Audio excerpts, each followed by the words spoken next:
Je m'appelle Thibaut Osten, j'ai 35 ans, je suis sapeur-pompier professionnel ambulancier. Donc moi je suis rentré ici à la caserne de Marcinelle depuis 2018. 100, Charleroi 1. Donc on travaille des chiffres de 24 heures et je veux dire en moyenne on fait entre 12 et 15 missions par 24 heures. Nous, on est des ambulances 112, donc c'est tout ce qui est transport urgent.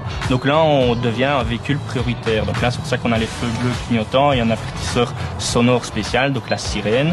Donc dès que je pars en mission, j'actionne au minimum mes feux bleus clignotants. Et la sirène, c'est un peu à l'appréciation du conducteur pour fluidifier notre passage. 3 km, prenons la sortie 28h Charleroi Nord.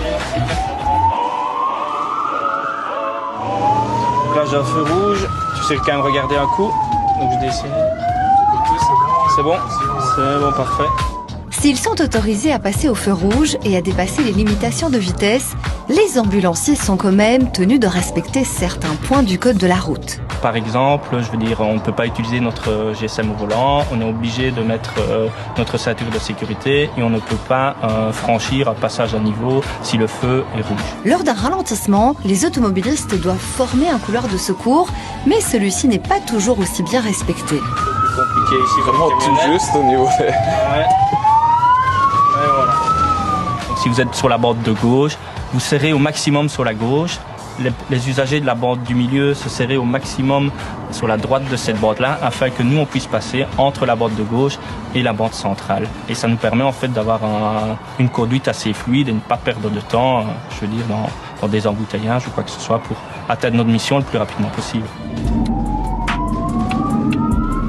Quand les gens entendent un bitonal ou voient des feux bleus derrière eux, on a l'impression qu'ils perdent un peu leurs moyens. Donc nous, ce qu'on leur demande, c'est rester calme. Si vous nous voyez 200 mètres avant, n'hésitez pas à déjà vous rabattre. Dites-vous que si vous perdez 10 secondes, nous on va peut-être en gagner 2. Et on est quand même dans des missions urgentes, donc c'est quand même fort important. Et il faut aussi penser que certaines missions, on est accompagné du SMUR. Donc une fois qu'on passe dans le couloir de secours, le SMUR nous suit à 50 mètres. Et il y a certains automobilistes, ils voient passer l'ambulance, ils se rabattent et ils ne pensent pas qu'il y a un deuxième véhicule d'intervention rapide qui nous suit et ça peut créer un suraccident et c'est vraiment fort dangereux.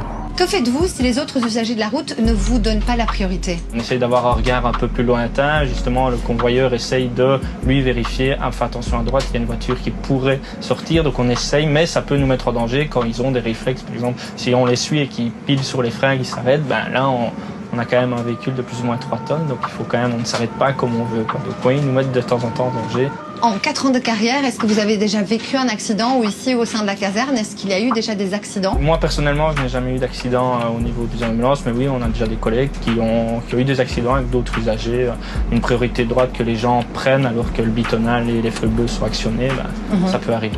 Donc voilà, ce qu'on vous demande, c'est anticiper notre venue. Regardez dans vos rétrons, si vous nous voyez même à 200 mètres, à 300 mètres, anticipez notre passage et essayez de vous dégager le plus rapidement possible, mais sans vous mettre en danger. Merci beaucoup Thibaut. De rien. Vie ma vie d'ambulancier, c'est terminé. Merci pour votre fidélité. Moi, je vous dis à la semaine prochaine. Et d'ici là, rendez-vous sur les réseaux sociaux, encore sur la page Facebook RTBF Mobile Info.